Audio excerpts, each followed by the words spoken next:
Sefer B'Midbar, Parshat Chukat, on honoring human potential. Parshat Chukat begins with the law of the red heifer sacrifice, before going into other procedures regarding death and purity.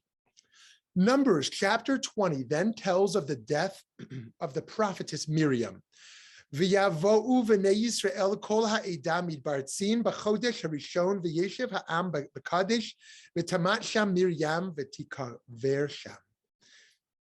The Israelites arrived in a body at the wilderness of Tzin on the first new moon, and the people stayed at Kadesh. Miriam died there and was buried there. V'lo haya mayim la'eda v'kahalu al Moshe v'al Aharon. The community was without water, and they joined against Moshe and Aaron. Because the Torah makes this abrupt transition from Miriam's death to the absence of drinking water, the rabbis concluded that Miriam must have been the provider of the Israelites' water.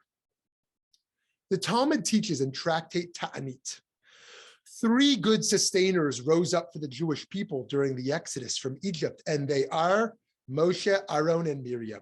And 3 good gifts were given from heaven through their agency. And these are they: the well of the water, the pillar of cloud, and the manna. The well was given to the Jewish people in the merit of Miriam. Here, friends, we see from the tradition that Miriam's gift or talent was sustaining the people with water. This miracle was accessible due to her merit. And when this righteous woman died, the miracle had stopped. The 16th century Rabbi Moshe Alshich further explains that the Israelites lost the water because they failed to mourn Miriam. Later in this chapter, Aaron dies, and all the house of Israel bewailed Aaron 30 days. And when Moshe dies at the end of the book of Deuteronomy, it says, and the Israelites bewailed Moshe in the steppes of Moab for 30 days. But when Miriam dies, the Torah doesn't say that anyone cried. And so the water of Miriam's merit dries up. The people didn't appreciate who she was. On the individual level, each of us has our own unique gift or blessing we bring the world. A quote attributed to Rabbi Nachman of Breslov tells each of us, the day you were born is the day God decided that the world could not exist without you. Of course, we can all bring many things to the world, but it's important to have clarity on our most important and impactful contribution. Just as Moshe brought manna, Aaron brought the cloud of God's presence, and Miriam merited the well of water. We all have something unique to offer our communities. Rabbi Jonathan Sacks of blessed memory wrote in his 2004 book, A Letter in the Scroll. The Baal Shem Tov, founder of the Hasidic movement in the 18th century, said the Jewish people is a living Sefer Torah, and every Jew is one of the Torah's letters. A letter on its own has no meaning, yet when letters are joined to others, they make a word. Words combine with others to make a sentence.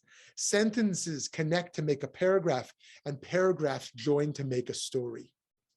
This is how the Baal Shem Tov understood life. Every Jew is a letter. Each Jewish family is a word, and every community a sentence, and the Jewish people through time constitutes a story, the strangest and most moving story in the annals of mankind.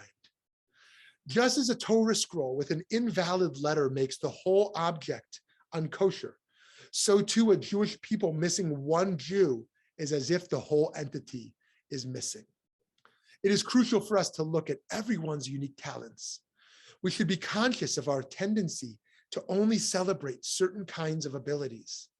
To change the world for the better, we need people of all skill sets, passions, and talents, and we need to celebrate each role.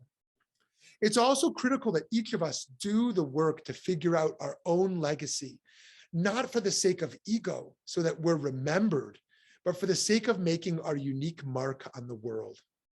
Rabbi Sacks saw the metaphor of the Torah scroll as not just a call for full community inclusion, but also as a challenge and a demand for introspection. He wrote, at some stage, each of us must decide how to live our lives. We have many options, and no generation in history has a wider choice. There's only one constraint, namely that we have one life, and it is short. How we live and what we live for are the most fateful decisions we ever make. We learn from the story of Miriam how we lost her gift of water because we did not honor and recognize her, that humanity did and continues to ignore the talents of women to the detriment of everyone. We must also recognize that, especially in the Jewish community, we're stymieing the contributions of other groups as well, such as people of color and those with disabilities.